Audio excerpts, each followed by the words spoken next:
imagine Dave or Billy doing that? I mean, I would never, ever. What does his wife do? How can she look at him in the same way anymore? If Billy did that around the house, I'd be like, right, what am I going to do? I'm going to have to find somewhere for my horses, my chickens, my dogs. I can't stay here anymore.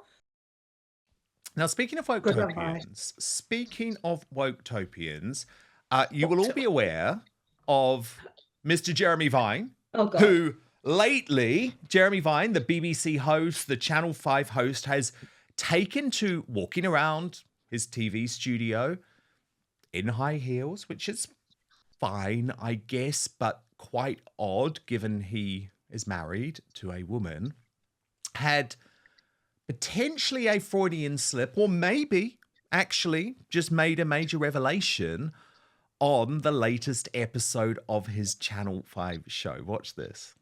Really antiquated things, and of course, well, you are left-handed. I noticed when you were doing your drawing. Is it bisexual? What is it? I don't know if you're bisexual. Well, you could be. I don't know, Jeremy. Ambidextrous. No, but it's not. I can't use both hands for everything. Right. I write left-handed, but I would play table tennis right-handed. Okay. I think that might be bidextrous. Bidextrous. Yeah. Okay. It's really boring, actually. Is it?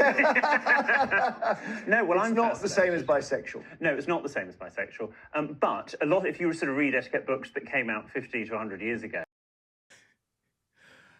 Oh, bisexual just slipped off the tongue. Leilani, what do you make of it? How do you say that by accident? I mean, he had to be thinking about it in some kind of way. Now, I want to say that I saw him walking around in those heels when he did it, and I was grossed out, but I was also quite amazed because I struggle after, moving on to an old farm, wearing wellies all the time, to walk in heels.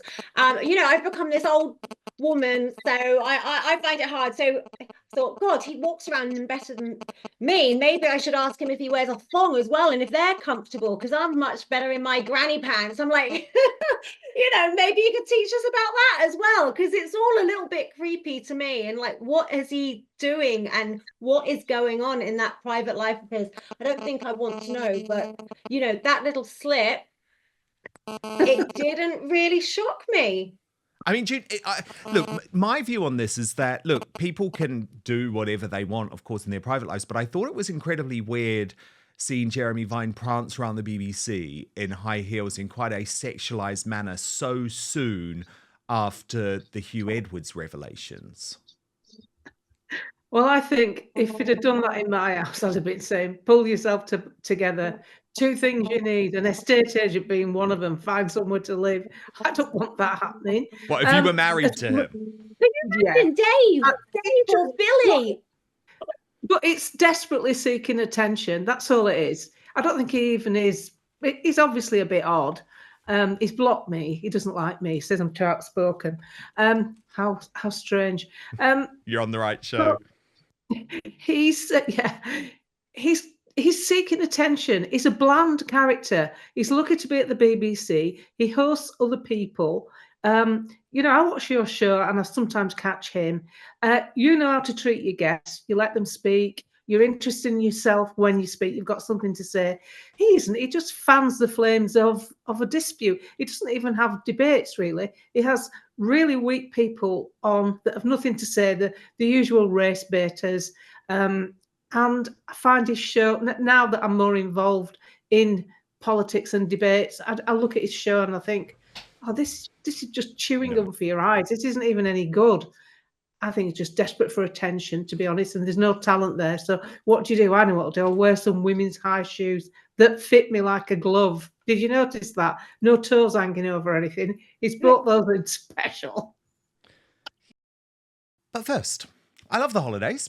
It's my favourite time of year in so many ways, but I find it can be very demanding going to all the events, dinners, looking for gifts, and planning the day itself.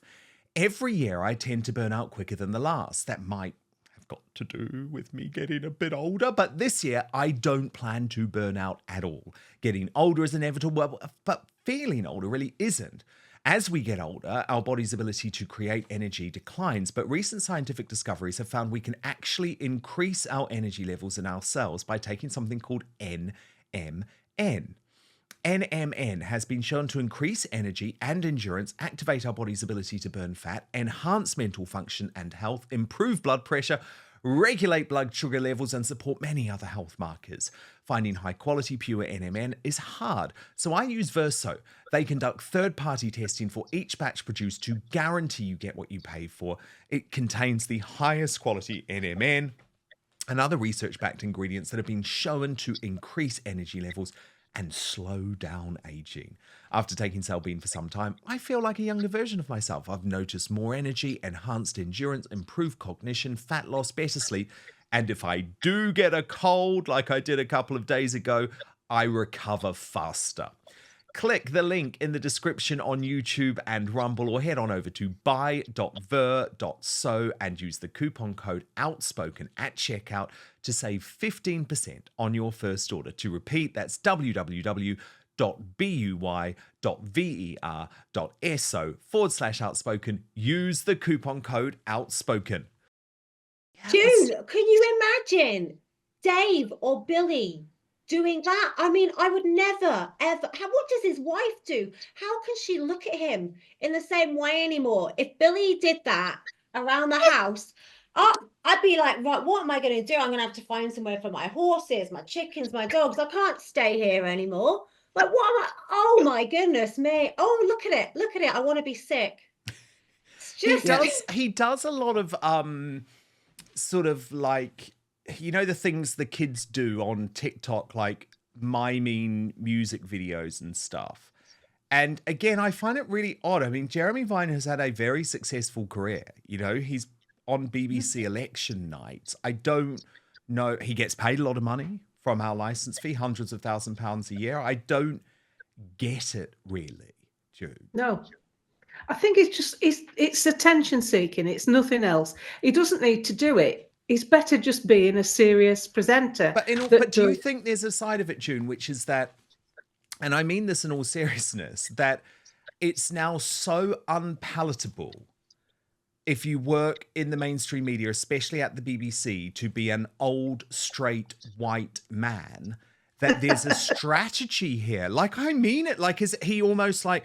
I've got to make myself a little bit woke. I've got to make myself a little bit sexually androgynous, because straight white men who are a little bit older at the BBC are usually the first to be cut from jobs. Yeah, there's probably a bit of that going on. I mean, I've never worked in an organisation that's ever told me what to do. I started working for myself at a very young age because I thought, in the food chain, I want there to be me and then God. That's who I want to be answerable to. I don't want to be sat there with some woke manager having to bite my tongue. I can't bite my tongue. It's always moving. So I'd have to keep away from an environment like the NHS or the BBC. I would last 2 minutes. Well, June, let's be honest. Neither of the three of us would last 2 minutes in any mainstream media organisation anymore. But thank God we don't need to. Thank you so much for watching Dan Wootton Outspoken. Please click on my face just to the bottom left to subscribe to this brand new independent news source and turn on the notification bell so you'll be alerted to our brand new live shows, uncancelled interviews, and special royal episodes. Outspoken is also now available as a podcast, so you can listen to the show every weekday on the go, wherever you are.